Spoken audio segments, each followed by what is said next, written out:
Good evening, everybody, and welcome back for another episode of Awoken with Aulden. I am your host, Aulden S. Nance, and we have a great episode for you tonight. Bringing on our second guest of the show, a great friend of the show, Chang. Excited to hear what his insights on the economy, and he will have a unique perspective for you to think about as you move day to day and your economic thoughts. Very unique, and one would say America first economic ideology. However, at the end, you'll be able to respond to him through your questions and challenge him on his ideas. Just a quick little recap of what we discussed the last couple episodes. If you saw the motivational message I left for you this morning, go ahead and check that out.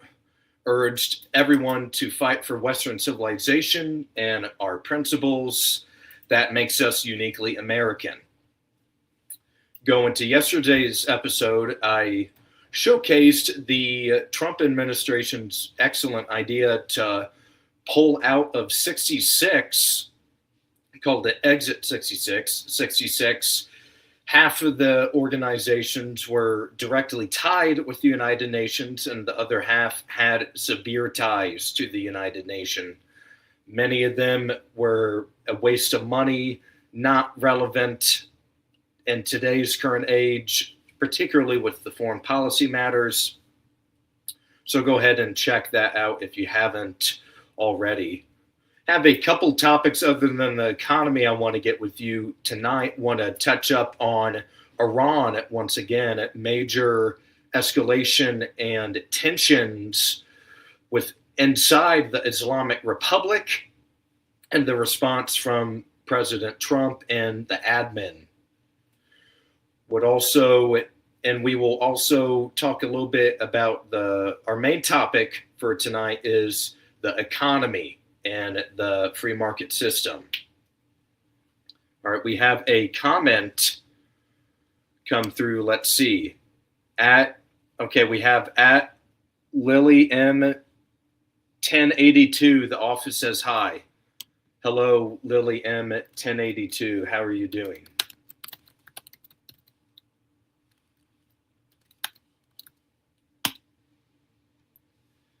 At Gianna Gallo -CAO, we love you.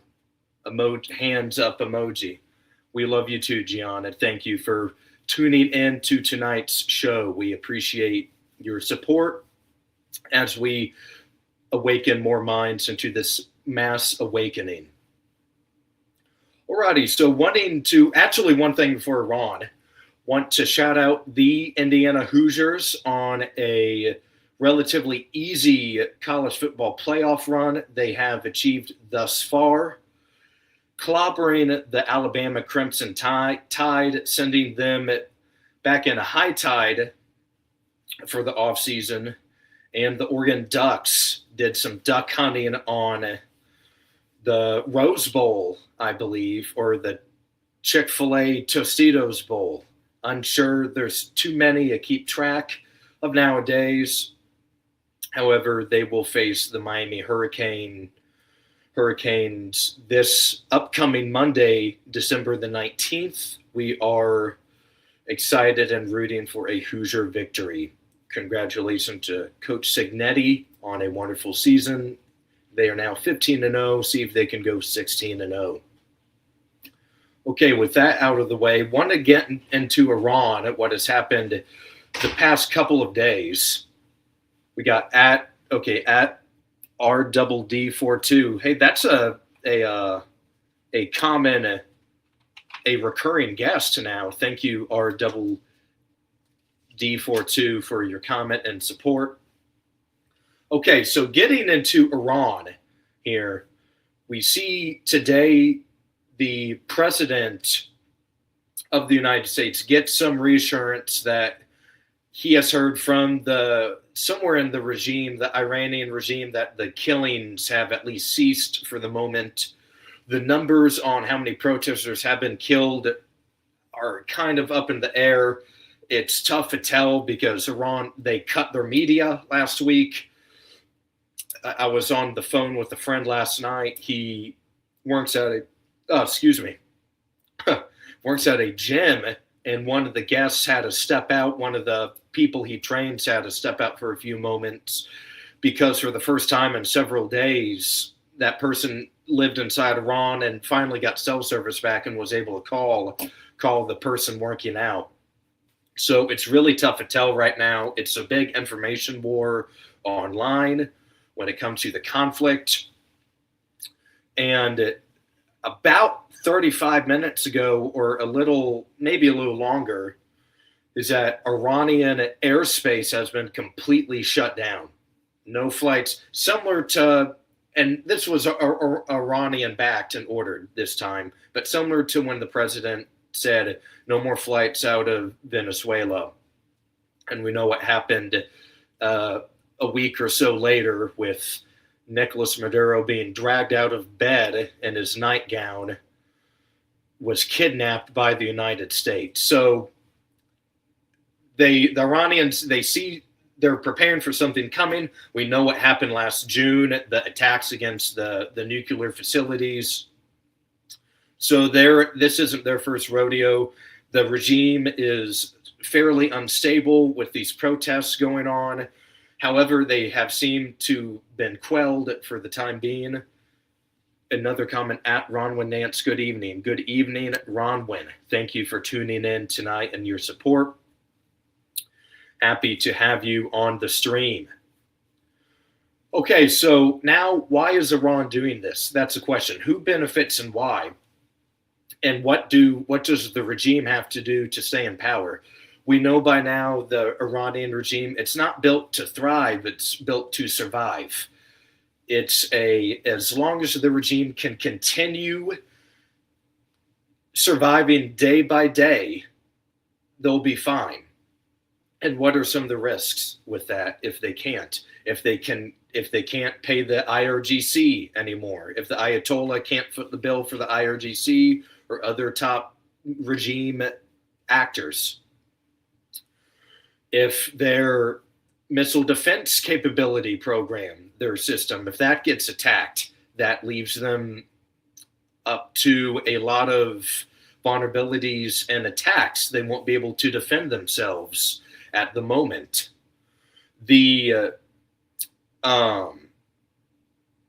And they always have to be ready to respond, because if you look at the map, what is east of Iran? The Taliban in Afghanistan. So you kind of see the pressure that the regime is under. So we'll leave it at that for the moment. That's today's Iran update. We'll have to continue seeing if the United States attacks, if there's airstrikes imminent. A ground invasion is unlikely, as you know, they have the terrain, they have the Zagros Mountains to the eastern Iran. So we'll have to continue seeing what happens with the Iranian regime. Okay, so wanted to get that out of the way. That's the Iran update for the evening. And I'm going to do my little monologue about the economy and tee it up for our special guest to hop in here in a little bit.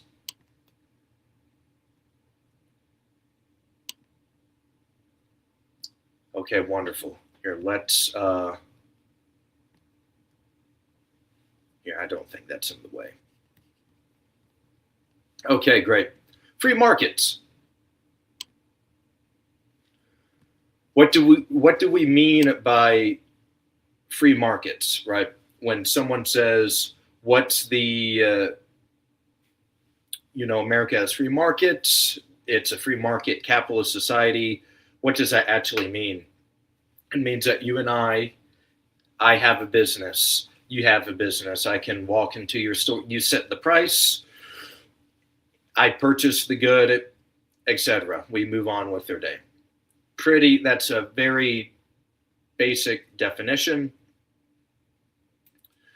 the prices and supply and demand. This is not elementary school stuff, but stuff you learn maybe in elementary school or middle school or high school, something like that. Just giving everybody a little brief recap or reminder of what the deal is.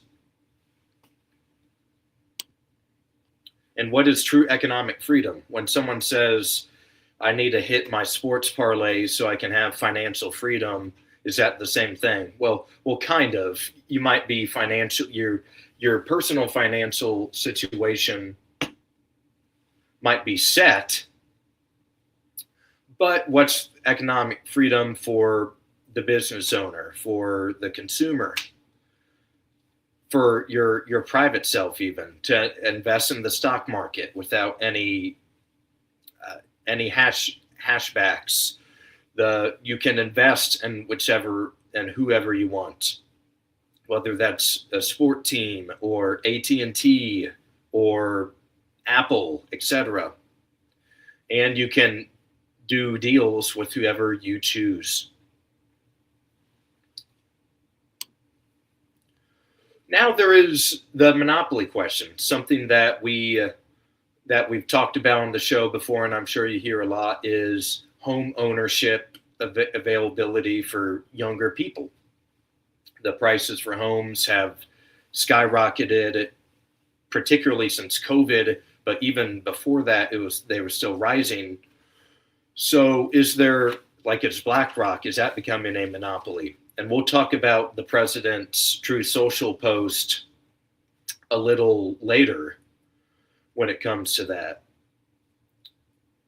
that topic, I should say, of BlackRock buying family homes, because the admin realizes that they need to kick in a high gear in 26, or the midterms may not be that great.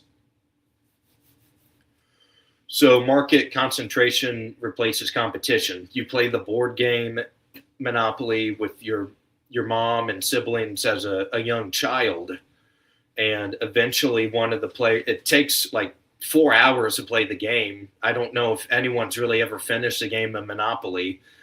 I'll digress to that point, is that by the end of it, there's only one player left and they have everything. And that makes it, for other players to get back in the game, really impossible, essentially.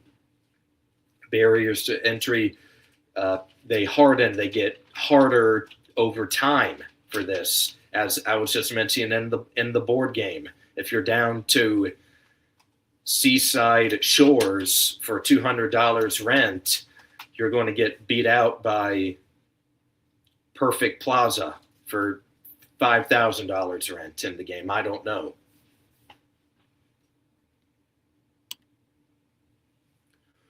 So there are some government protections, though. Even though it is free market, the government has shown, or there are means that the government can step in and protect sometimes. And antitrust is supposed to prevent abuse, make sure there's always competition, so where the consumer has good quality ideas to purchase, and protects the consumer so they're not forced into the same product for the same company if it's not healthy for them.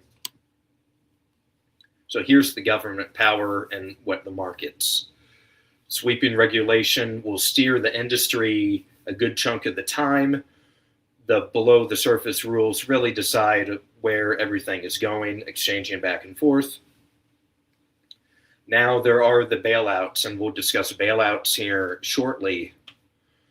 And cross-border tariffs and rules will guide global trade, which sometimes make it a little tough for if there's global rules that affects just the country, right? So keep that in mind. And Wall Street in New York. I was in New York several months ago and got to check out the New York Stock Exchange, walk Wall Street. Pretty cool. And you see the bull moose there, the golden figurine.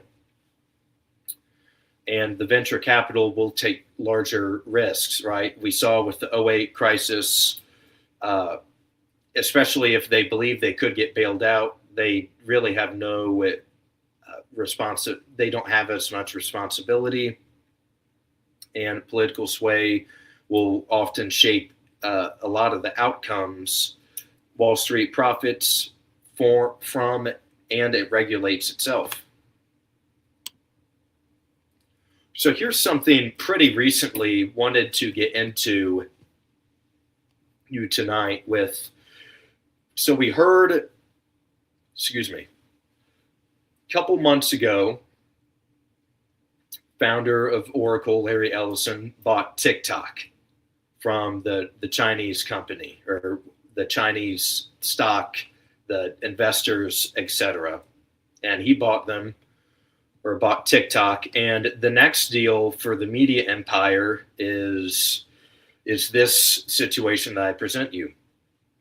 So Netflix had a deal to purchase Warner Bros. Discovery, which I believe Warner Bros. They own several, like CNN, and a couple other of these big time companies are under the umbrella that they have. Here I'm trying to, and Endeavor owns WWE talent agencies and sports representation firms. And Skydance Media, David Ellison, the son of Larry, has major Hollywood firms, films, streaming platform content, and deals involving Paramount-linked assets. So it's not just Larry in the empire, it's also David Ellison as well. And as you saw, the deal collapsed a couple weeks ago for the time being. And excuse me one second, I'm trying to get this fixed. But yeah, the deal collapsed, and we're kind of seeing the next steps with that. So that's something that is definitely worthwhile to check out. Perfect. And bailouts. We mentioned bailouts a moment ago. That the 2008 crisis, the global financial crisis, everyone was trying to sell their homes in the United States. It hurt the Republicans significantly for the fall elections. We saw then President Barack Obama win states like Indiana, got close to winning states like Missouri. John McCain ultimately had little chance in that election. This was a catalyst, what is seen for that election. And they're often taxpayer funded. So, and let's go to the 2023 bank runs for a moment. And you have like Silicon Valley,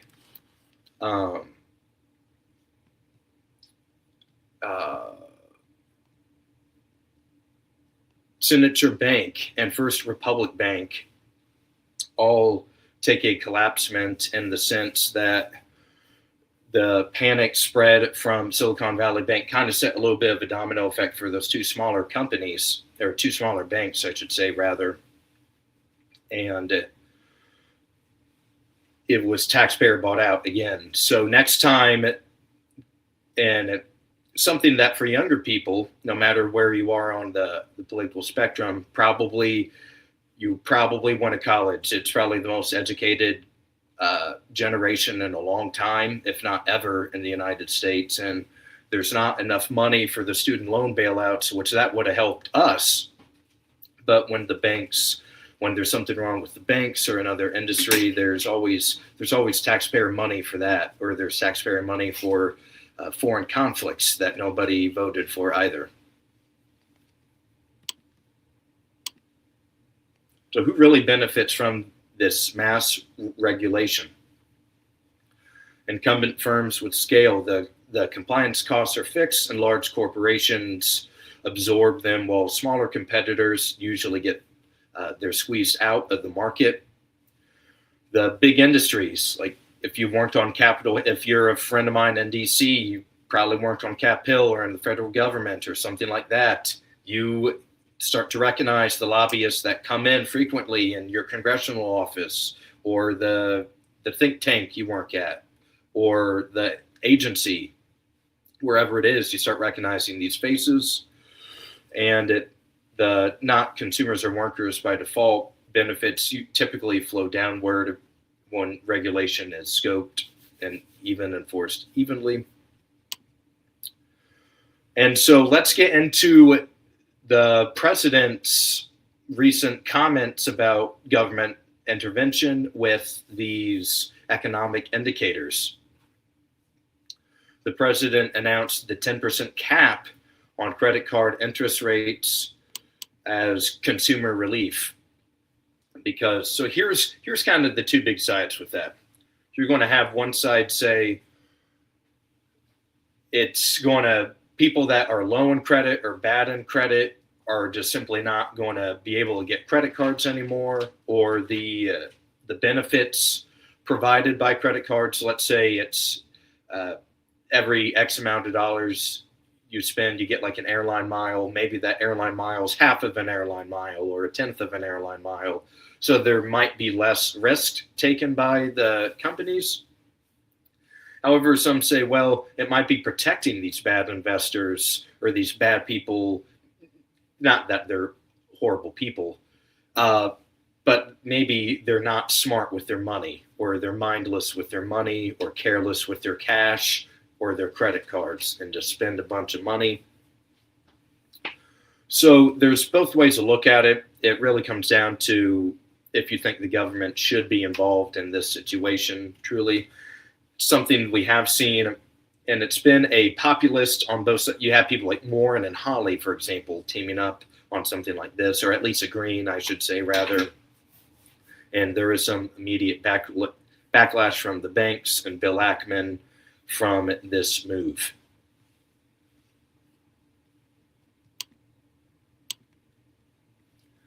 The next big thing is the BlackRock monopoly risk. The president released a True Social, I believe, last maybe a week and a half ago or something like that now, is to ban large investment firms from buying all these single family homes. And we know what happens when BlackRock buys the house. They're never going to sell it, and they're going to rent it at a higher rate and force people that could normally own a home into becoming a lifelong renter or something like that, and sees it more of a national security issue than an economic issue, with the American dream and jeopardy for young people. He's going to try to ask Congress to pass this legislation, even though we've seen comments from Mike Johnson. No, Mike Johnson made comments about the credit card, but I'm sure similar comments likely about this situation.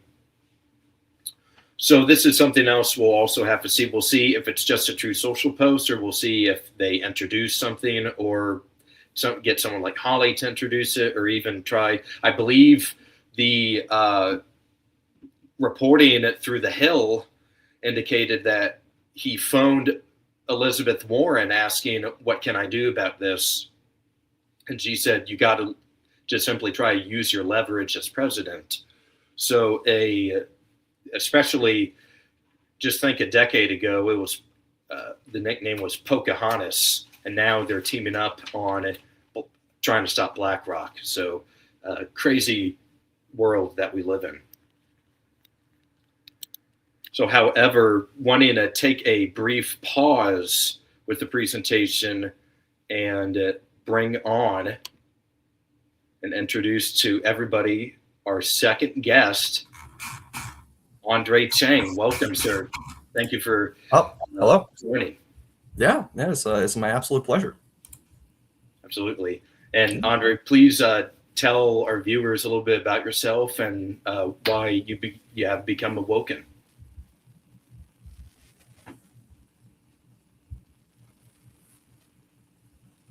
Hello. Hey, Andre, are you able to hear me still? Yeah, I can hear you now. Okay. I asked, tell the viewers, a little bit about yourself and why you become Awoken, and just a little bit about your experiences. Well, sure. I kind of come from like a pretty standard conservative background. I remember Just kind of go into standard conservative, youth organizations in college, mainly like Young Americans for Freedom. And I think for me, like kind of growing up and just kind of seeing how these policies were being implemented and really begin like think about the rhetoric and the arguments behind them. It quickly came to mind, I think, especially in kind of the ramifications like the Trump revolution, I would say of 2016, that a lot of these Republican orthodoxies, they're really built off shady assumptions that really just rely on the listener, to just kind of take them as gospel and like never question them. And for me, I guess kind of the aha moment was actually a moment when it was okay. So I believe it was back in 2023, and there was this event. I think a speaker. So the EI event, the theme of the topic was about dynamism, economic dynamism, and the pitch essentially was mobility is super good, right? People should always chase opportunities. Don't be stuck. Always be willing to move. And I just remember the speaker saying something that I still can't forget. He's talking about why people don't relocate for jobs, and he goes, basically, if you stay somewhere to take care of your sick mother, like that's a bad reason to stay. That's he called it an irrational attachment, and like that's a problem. That's friction. And I just remember sitting there. I was like, okay, like this is some psychopathic, economic political jargon. And he's speaking it as like he's some kind of motivational speaker. And I think at the core heart of the free market capitalism debate, the problem with a lot of these like free market fundamentalists or these dogmatists is that really is their moral framework. At a certain point, if something gets in the way of profit or maximization of the economy, whether it be love or duty, then they dismiss these as almost constraints or inefficiencies. And so these things that conservatives say we're supposed to honor, right? So family, rootedness, loyalty to place, these get treated as a kind of defect. And, I'm not saying, markets are bad by nature, but I'm saying that if your economy trains people to abandon duty in the name of rationality, something is off. Like something is clearly deeply off. And, I think the reason why I'm bringing this up tonight is because we're really watching the same kind of argument play out again, just with different headlines. So, as you recently said, Trump has been floating around two ideas that really set off alarms for a lot of people on the right. So, the one, I believe it was the 1-year cap on credit card interest rates at 10%. And the second one is this move to ban large institutional investors from buying up single family homes. And almost immediately, you saw this reflex kick in, right? Like, this violates free market capitalism reflex. Like, the only thing that matters apparently is staying pure to a slogan. And honestly, I think that reflex is part of, the core reason why the right has been just losing ground with normal people, I think for decades. Because it's a habit of mind that treats real problems as inconveniences for theory, which I think, kind of circle back, brings us to the prompt for the show, right? Which is, do free markets really work? And, I think, work depends on what you mean. So a lot of the time, work just means GDP goes up, prices go down, and consumer stuff is cheaper. And look, like these things matter, but conservatives can't stop there. And the question is not just, is the free market free? The question is, free for what? And I want to say this as plain as I can because it clears away, I want to say, a lot of confusion. There is no sacred right to a free market. It's not in the Constitution, it's not in Christianity, and it's not in basic moral reasoning. And we already know that because we don't allow every market, right? We allow some markets precisely because they are predatory. So we don't say, well, if two people consent, it's automatically good. No, we ban prostitution, we ban hard drugs, we ban child labor, we ban the buying and selling of organs. Why? Because we understand that some markets don't just allocate resources, they hunt for weaknesses, they monetize desperation, and they turn the vulnerable into essentially raw material. So, when someone says like, oh, if you're against this outcome, you must hate freedom, like that's not a serious argument. And that's really a way of dodging the moral judgment and the moral situation that we're currently living in. And so I think here's the deeper point, right? Like, I guess kind of the thesis of this, my case here I'm trying to make is that we can't treat capital like it's a literal ism, right? We can't talk about capitalism like it's a creed that sits above the nation, above the family, and above the citizen.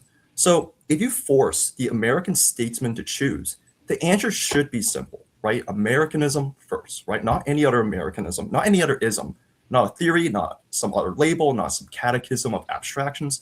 Americanism, right? The duty to the people, the places and a inheritance we're supposed to be, handing down intact.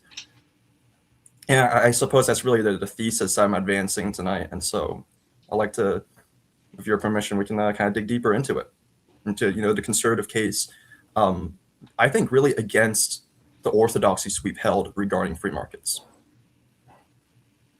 Absolutely, Andre. It's a very, very compelling case I think you're going to make, and will definitely some great points for sure. Absolutely. So we'll get back into the slideshow here. Here, I'm gonna take the banner off real quick as well, so there's more room. Okay. All righty. Right. Okay, so yeah, Andre, what is capitalism for? I mean, again, I think the primary end goal of capitalism, right, isn't just for the sake of its own existence. That's the mindset of cancer, right? The purpose of markets really is, at the end of the day, human flourishing, right? And so if a market isn't actually conducive to human flourishing, like, child labor, right, then we should probably shut down those markets for being predatory. And so we have to, as policymakers and as citizens, we can't just be treating markets as some kind of religion or some kind of cultish, some kind of cult temple. We really make, we have to choose what markets we want and what markets we don't. And I think ultimately the end goal is human flourishing. Terrific. Absolutely. Yeah. And you have these 4 tests of success. Can the ordinary work, the generic, the American dream that everyone's been sold for past generations, can hard work and some grit get you the home and a family and all of those, take you to the promised land? So absolutely. Right. And I think, especially if you were actually to read Adam Smith, what you actually read from Adam Smith's, Wealth of Nations, he actually really departs from like a lot of these assumptions that, like the people like Milton Friedman would make. And I think one of the observations we actually read between the lines is like the invisible hand, a very common term associated with Adam Smith, that explains how capitalism can work. But it's not actually a promise that it will work all the time according, to that kind of maxim. And really, again, one of the key phrases I want to emphasize, markets can be great, right? There can be great servants, but they make awful gods. And I think one of the ways in which you can kind of judge whether or not, our markets are working, again, are really just those 4 key tests. And, if they don't satisfy, right, if they're not actually leading to a higher quality of life, then, pound sand. It's time to change course. Certainly. Let's head to the next guy here. And one of the big things is kind of just mentioned it. However, you see the disgruntled couple.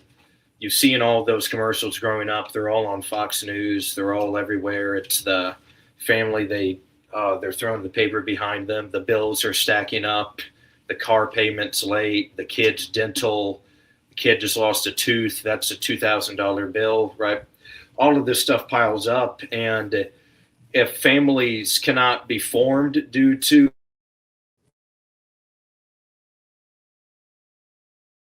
or it's too expensive, then that's a national security issue. It seems to me that over the last few decades, the economy has gotten bigger, but I don't think ordinary pay and more concerningly, ordinary family affordability has really kept up. And I think for a lot of people, ordinary work no longer reliably supports ordinary family life. So first, I think the Economic, I want to say Policy Institute, they do the study all the time, and what they found out is productivity and pay has split apart. So we've become more productive as a country, but the gains have, they don't really reliably flow back to the typical worker. And so another problem is you look at basic economic data and upwards mobility has like fallen hard. I believe there was a study that showed like 90% of Americans born in 1940 were making more money than their parents. Um, by the time it reached, Americans born in 1980, it had fell to like 50 or 40 or 50%. So upward mobility has also been declining. And third, the middle class has just been, clearly shrunk in the past several decades. And I think it's because it's economic angst. It's harder to feel stable, harder to get ahead, and harder to like, it's easier to slide backwards. And I think one of the strongest economic stats that really like drives this point home is in 1985, like a typical worker needed about 40 weeks of pay to afford a basic middle class family lifestyle. This is what we call the cost of thriving index. By 2022, it was no longer 40 weeks a year. Essentially, that same worker, in order to support that same kind of lifestyle, would have needed 62 weeks of pay.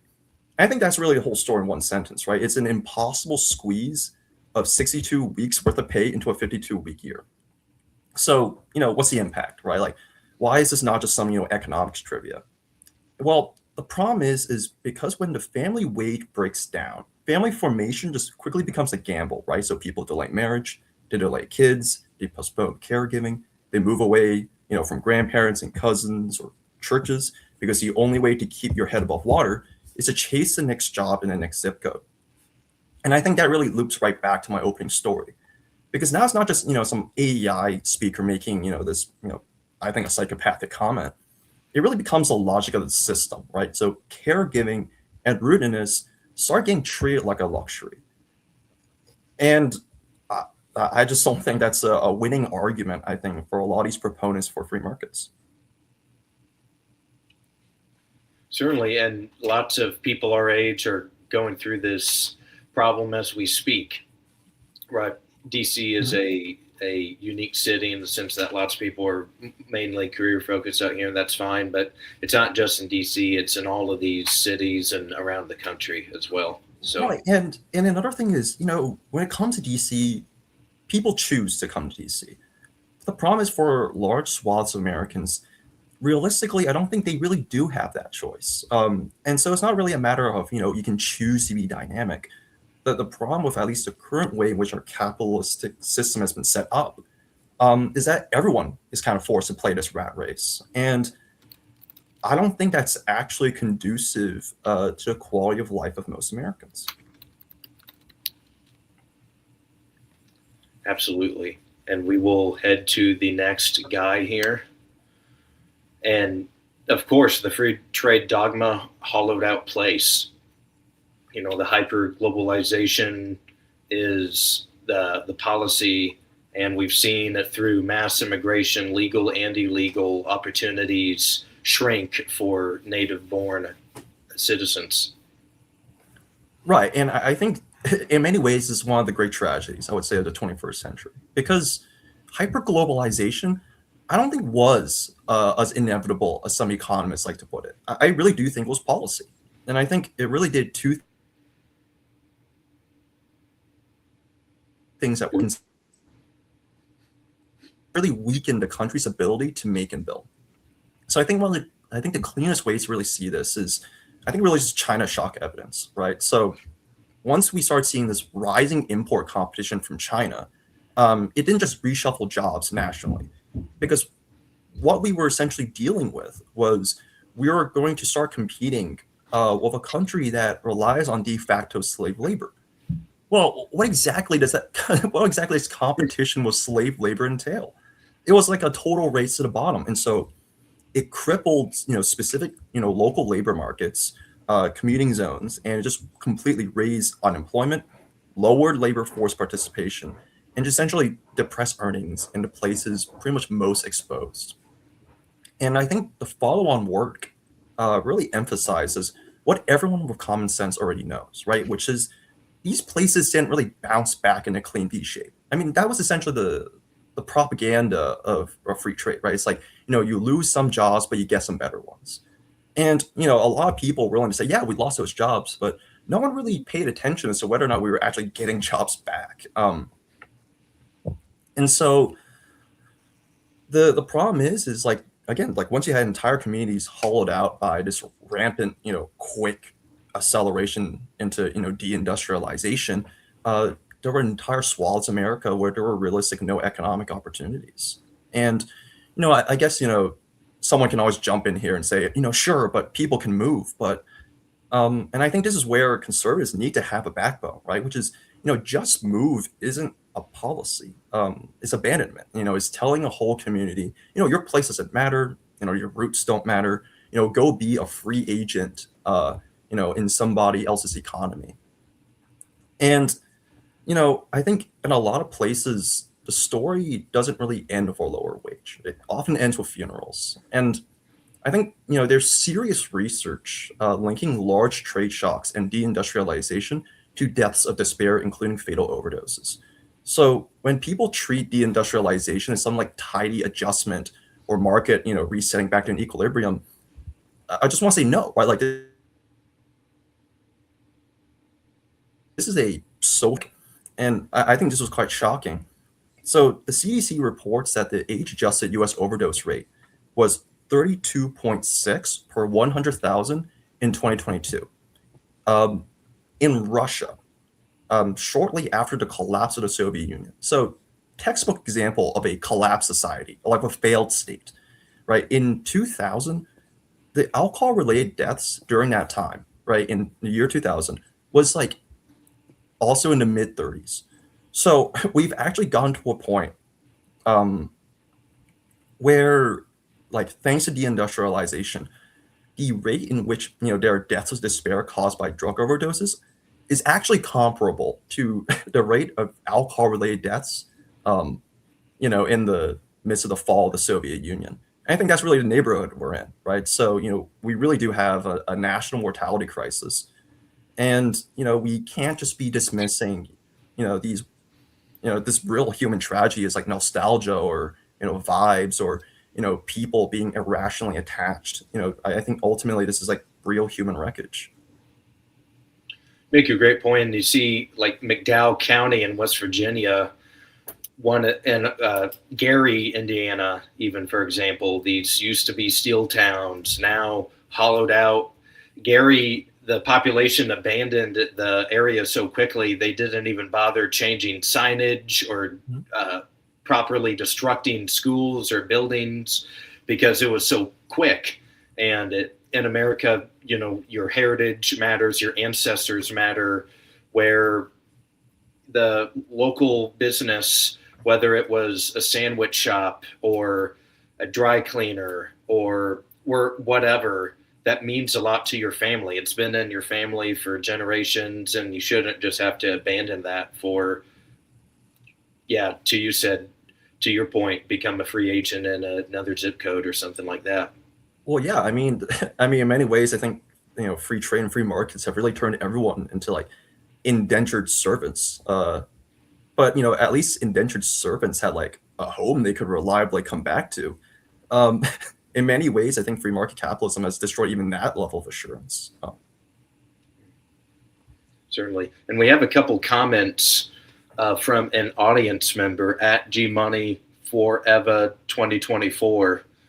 United States lowered its trade barriers to encourage economic recovery after World War II and never put them back up, after Europe and Japan recovered until now.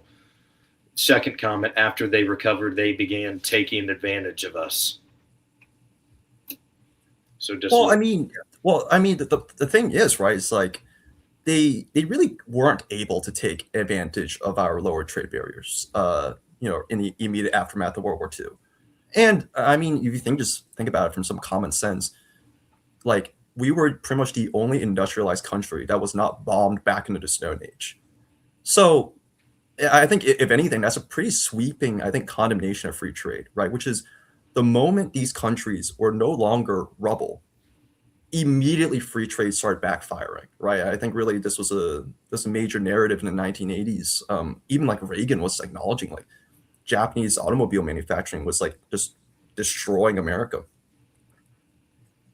But, I think the problem with a lot of like Republicans is ideology took precedence over, basic observational skills. And you just kind of pretended that, Reagan was a nothing but a free trade dogmatist, and it kind of swept those lessons under the rug. And well, I think until really Trump came in and kind of shook back up the consensus.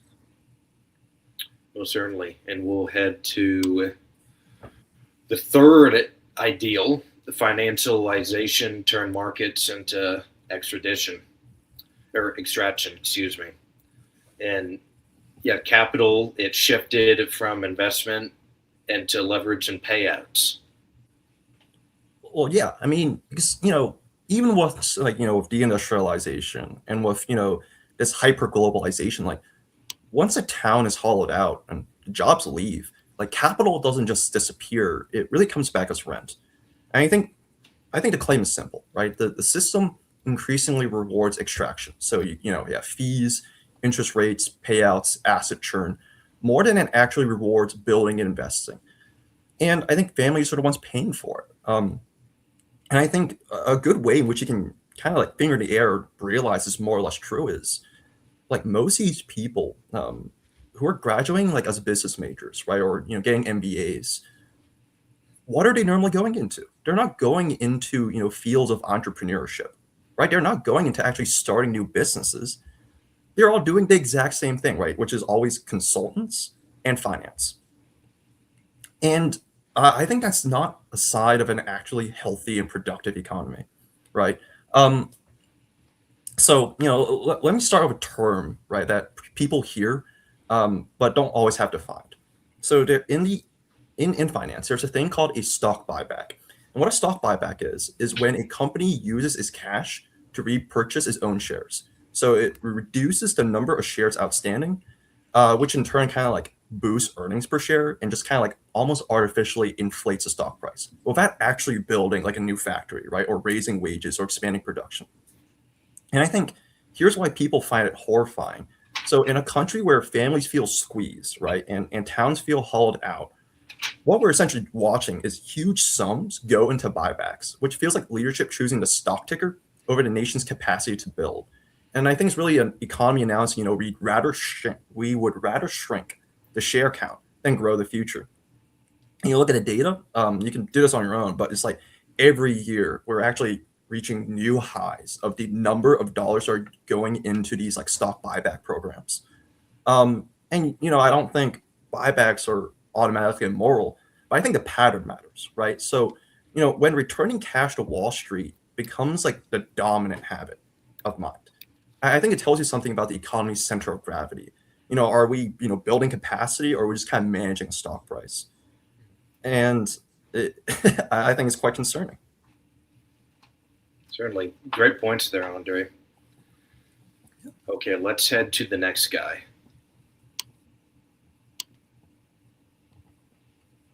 Markets are made, not found.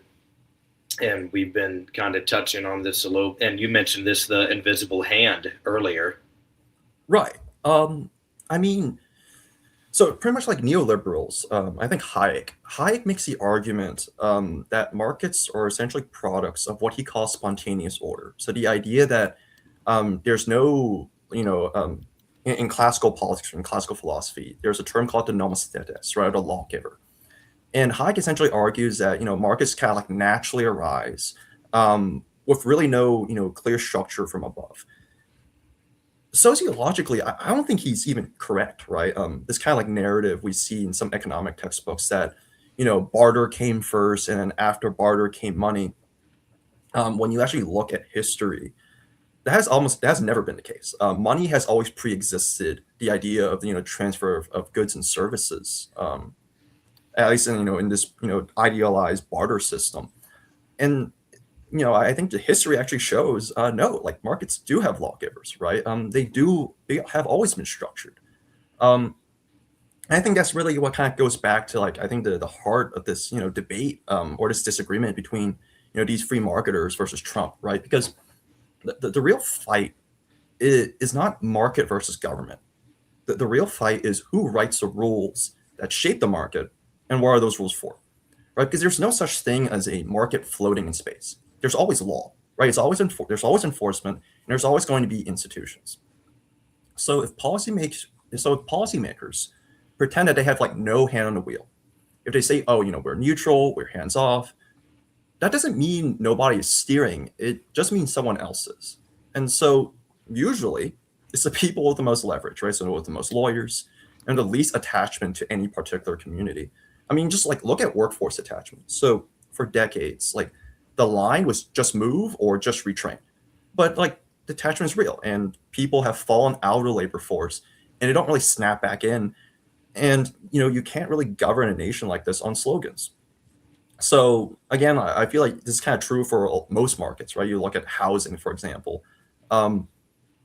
like those markets are structured. And so ultimately, I think the moral North Star, I think that really keeps statecraft from turning into technocracy is, families do not exist to support capitalism. Capitalism exists to support families. And that's really I think the hierarchy of ends when we come to kind of approaching how we should view the structure of the market. Of course, and we have a question from the audience. Sure. At ZSports12, what is statecraft? Statecraft, I mean, well, it's a lost art, right? It's really it's another term for statesmanship.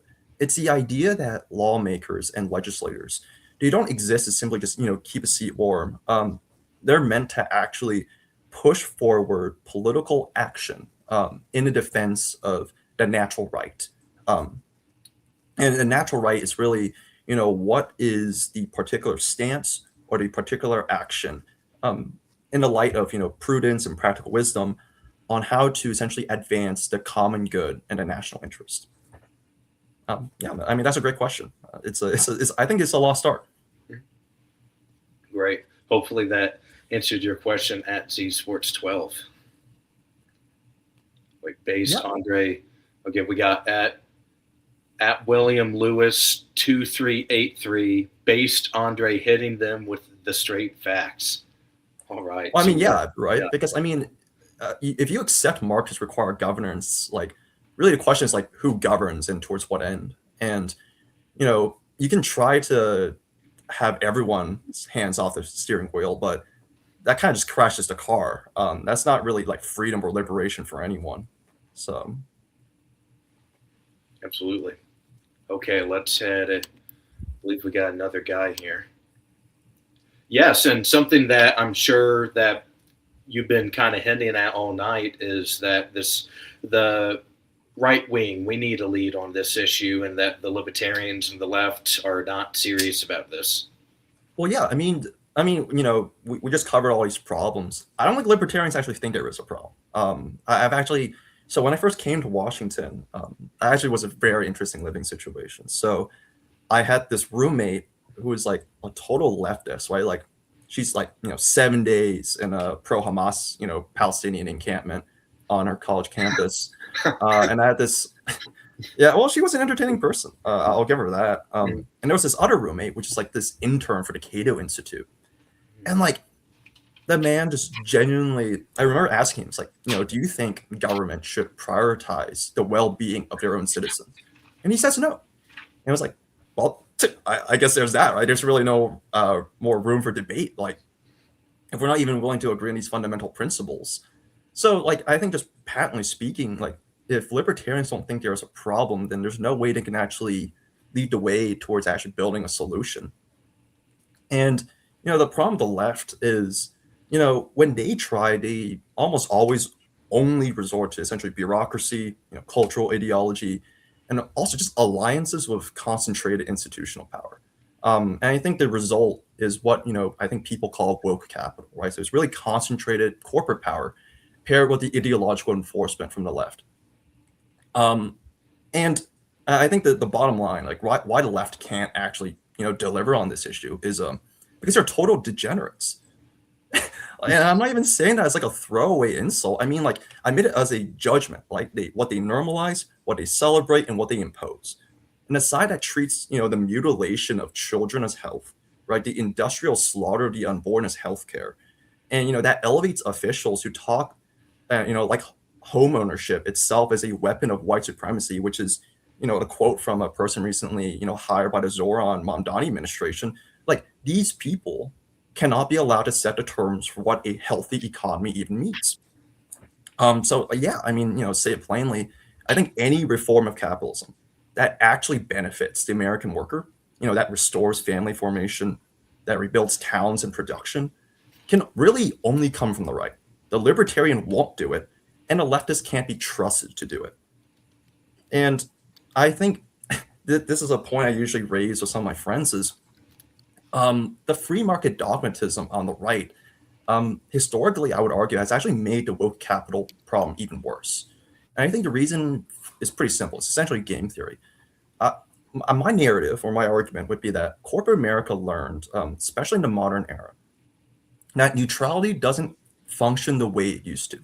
So even mainstream business writers have said that abstention and neutrality no longer work the way they once did, right? And you see in business class courses like the idea like the global value chain, for example, international business. But anyway, so the incentives I think becomes perverse if the GOP becomes a party of free market fanatics, meaning no matter what corporate America does, if Republicans win, businesses get tax cuts and deregulation anyways, because the party treats it like a sacred doctrine. And if that is the mindset of the GOP, and big business is looking at a polarized country and asks, if politics is unavoidable, who will they align with? Then they're always, I would argue, they're going to align with the left, right? Because if our posture, right, if the posture of the Republican Party is tax cuts and deregulation, no matter what, then I mean, let's just think about it, right? So let's say Republicans win, and corporations will likely get a pro-business policy whether they back the GOP or not.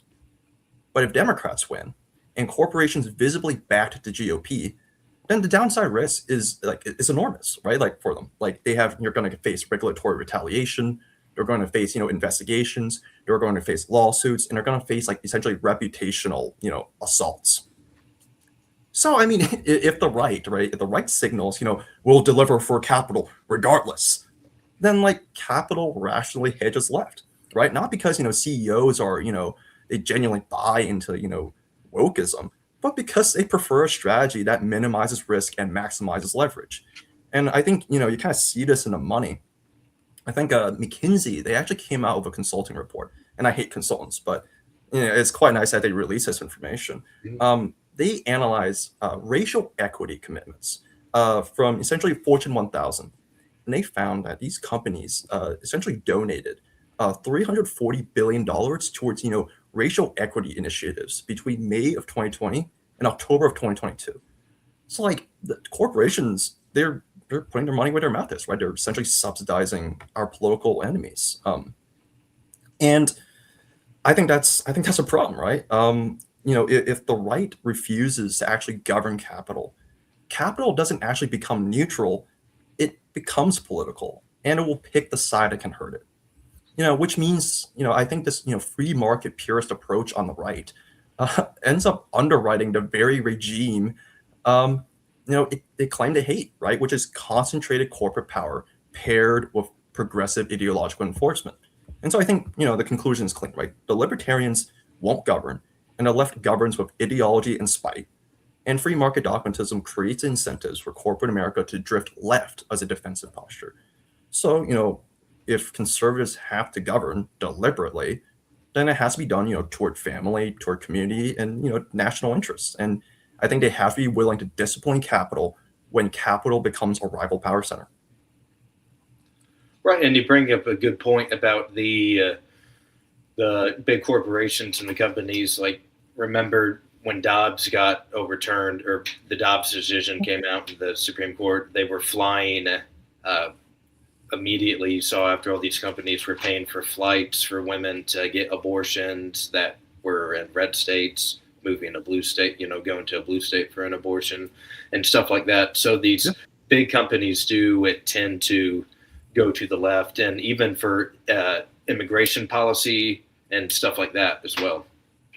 Well, yeah, I mean, like if we're willing to take up Milton Friedman's, I think, like deranged idea that the only social responsibility of corporations is to make a profit, then why would they not sell away our country in order to make, that additional buck?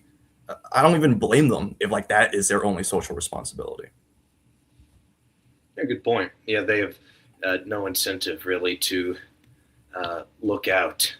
Well, yeah, I mean, in a free market, they really don't have an incentive. And I think that's really where public policy comes into play, right? It's conservative lawmakers engaging in statecraft, creating those incentives to where you're actually wedging the motivation to maximize profit towards an end goal that actually advances America's national interest, that actually advances, Americans' common good. And, about, I think the right's hand on the steering wheel, no incentives means, it's kind of a Mad Max situation. Totally. Okay. And the your little conclusion. Go ahead and explain why we shouldn't have to live like this. Sure. I mean, let's go back to the question, all right, that really framed the whole show, which is, do free markets, really work? If work means assets inflate and consumption gets optimized, then sure, you can, find some random graph or some chart and just declare victory.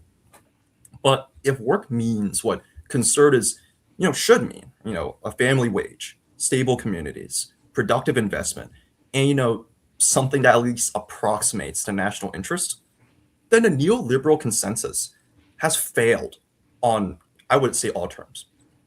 Not because markets are evil, but because we judge success by the wrong scoreboard. And I think that really takes us back to where we started, right? Which is, that AEI dynamism anecdote or that moment, telling people that staying to care for your sick mother is, a bad reason or it is an irrational attachment. I think it wasn't just a rude comment. I think it's really a confession of the rot of this worldview. Because this worldview that treats duty as inefficiency cannot build a nation of families. It can build a nation of movers, right? It can build an economy of movers. It can build a workforce of free agents, of contractors, but it can't actually build a people who stay, who sacrifice, and pass down an inheritance to the next generation. And so it's kind of like this reflex, I would say, from I guess our weaker sisters on the right, that, oh, this violates free markets. I think it's exactly what kept conservatives stuck. It treated governing as betrayal, right? It treated outcomes as irrelevant. It turns market freedom into some sacred object in some temple that you're not allowed to touch, even when the system is clearly chewing up people that, they claim to represent. And so I guess, the decision rule I want people to walk away with is, when we look at our economy, right? When we look at our economic system, can ordinary work support a family, right? Can communities keep their people? Does capital actually build or extract? And does trade actually strengthen the national interest or hollow it out? And I think that's really how you should be judging economic policy. And, I'll kind of end with a line that, I really think should anchor the conversation, which is, the invisible hand is an explanation of how capitalism can work, not a promise that it will. So, conservatives have to stop worshiping market freedom as some, creed and start practicing statecraft, right? Setting rules, building institutions, enforcing standards, that order markets toward human flourishing. Because if we refuse to govern the economy, someone else will. And they will not govern it for the family, for the town, for the nation. And I think, the final point I want to make is, to kind of take this back, we really need to reclaim government and economy, of the people, by the people, and for the people. And we need to be bold enough to rule the market instead of being ruled by it. And so this means, I think, answering to families and communities instead of, slogans and shareholders. Like, we can't allow our, policy-making decisions to be dictated by, I think pretty biased institutions like Club for Growth and, AFP. Like, we Republicans and conservatives should be allowed to debate and discuss these ideas freely and come to our own conclusions. And I think if we're able to get to that point where we're able to, stop treating free markets as some ideology and as a means to an end, then I really do think, our children will look back and say that, this was the beginning of our American Restoration. Very well said, Andre. Excellent. All right, so we'll get out of the PowerPoint and we'll go back to full screen and we'll take questions and comments from the audience.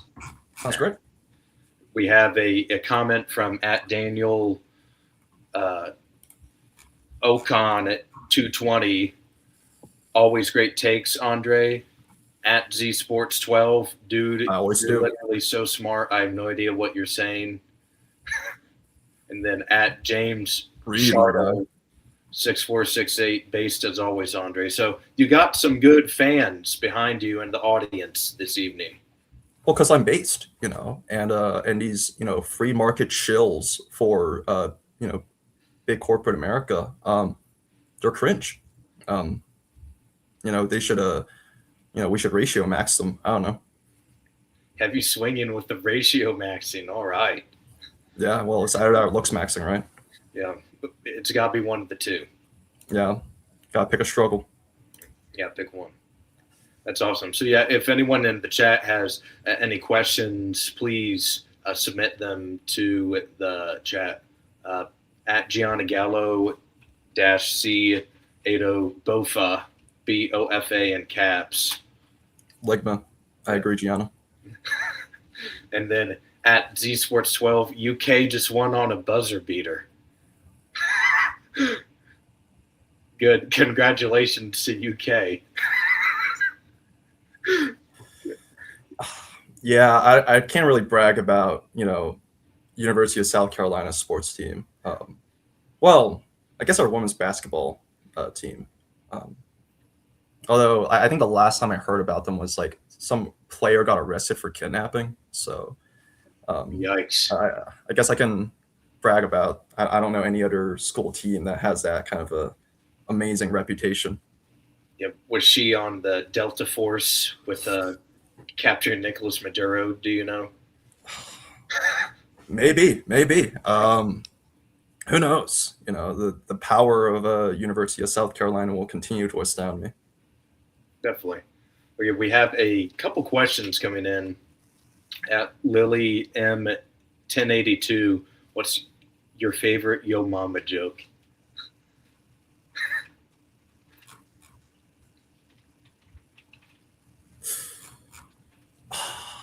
I used to know so many back at middle It's been school. a while since I've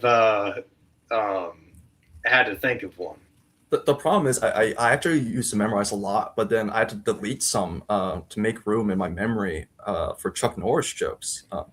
Problem is I don't even have those anymore because I've replaced them with like useless economic trivia. And so therein lies a great tragedy of, actually reading and learning about stuff.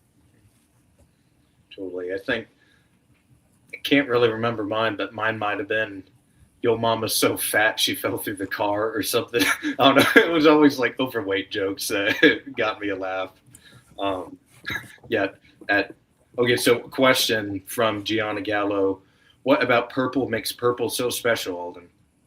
Purple been my favorite color since I was, as long as I can remember, the color of my college and my hometown university, the University of Evansville. I was a swimmer there in college. My grandfather was the founding member of the swim team at the University of Evansville. He also was a professor there for, I believe, over 3 decades or so. And I went there, obviously. So just a lot of family. And my cousin also attended there for a while, went to the PA school. And a lot of my best friends are from there. So just purple in general. And it's always been a cozy color. Like when I'm sad, I'll wear purple a lot. So it's just always kind of kept me a little cozy and happy. And That's a pretty good Yo Mama joke, Gianna. Yeah, Yo Mama so fat her belt size the equator. And at James Shardle 6468, you can brag about us at YAC. It's out of South Carolina University. Yeah, so actually, in the University of South Carolina, and this kind of goes back to like, I guess like very early part of our conversation was like I was starting to get disillusioned with these like standard conservative youth organizations that would be operating on like, campus universities. Mainly because I always got the vibe, right, or the feel that they were just kind of sad and pathetic. Not all of them, but it was just kind of like this, thing where everyone would get together like once a week, and then everyone would just kind of like complain, right? And it would be like this kind of like sob, boo-hoo, woe's me, therapy, was it like a sphere of safety for these right of center people to just complain about like, oh, libs are stupid. It's like, yeah, like we didn't need to meet for an hour to talk about libs are stupid. Like everyone already knows that. And so part of the idea I decided to create was this youth organization that really was, at my college called Young Americans for Constitutionalism, where we would actually get together and we would like actively try to learn something about, conservative political theory or American political thought. And then we would then, kind of get ourselves riled up and then proceed to actually participate in the political arena, right? So whether it come from, speech writing for, local state legislators, running in elections, whether it be, essentially just doing door knock campaigns. That was really kind of the motif and the theme of Young Americans for Constitutionalism. And seems to me, even though I've left, they've continued to operate with my successors. So that's great. Tremendous. Yeah, Andre, I believe a real question from Daniel Aken. All right, a real question for Andre. So, if the role of the government is to foster flourishing, in what way has Trump's tariffs encouraged flourishing? How would you use them if you were in power? Well, I think the problem is tariffs is a core idea I wholeheartedly support.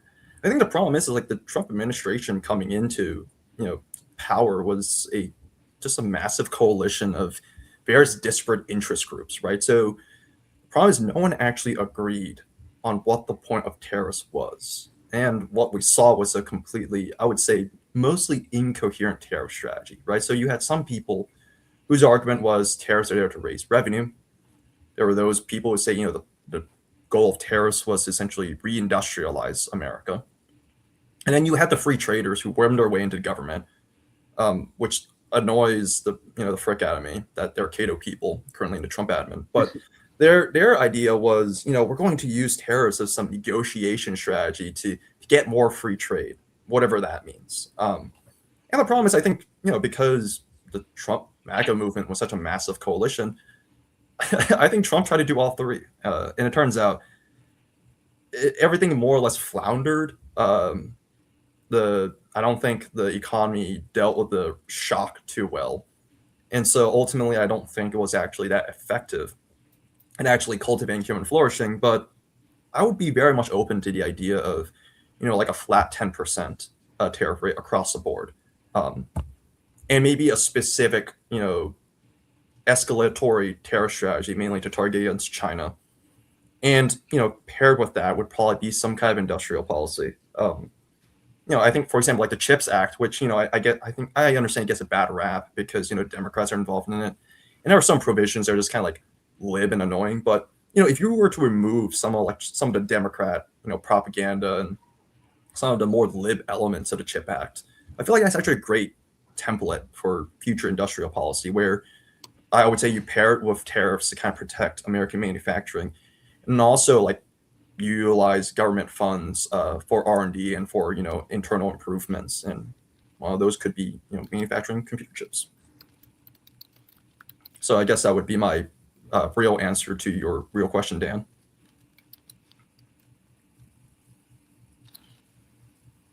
All right, wonderful. We'll see if Dan has a response. And at getting a phone call at AW-ZK5QB. Great stuff, Andre.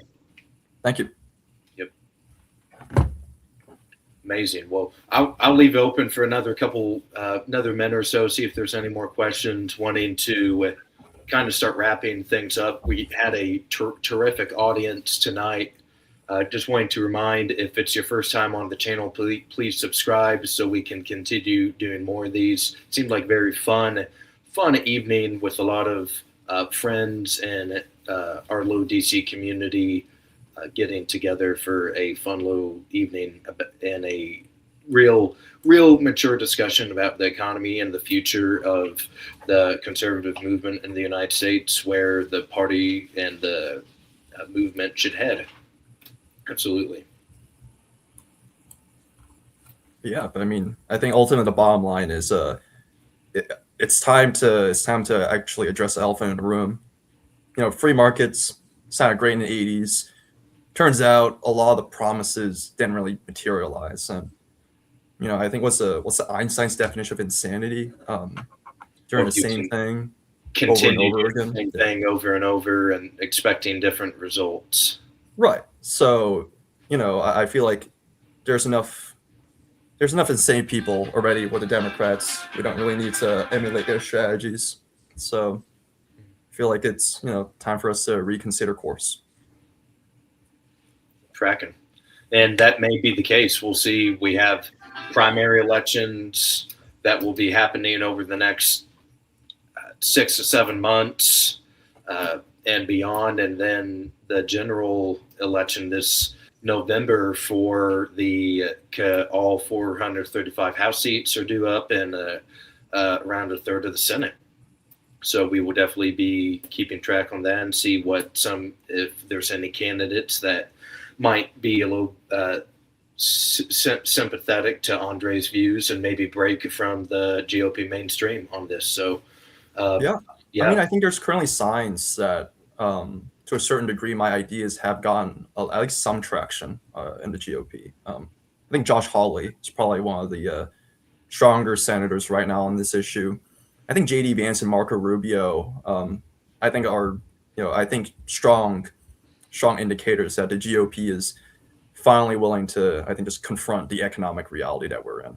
So exciting stuff. Yeah, maybe that time. Absolutely. Well, if no one else has any other questions for the evening, we'll wrap up the stream here tonight. Thank you, everybody, for tuning in, and thank you to Andre for such a thoughtful discussion. Feels great to be awoken. Mm-hmm. And we'll go ahead and sign off. And you have been awoken with Aulden. All right. Good night, everybody. Much love. Thank you very much, Andre, again. All right.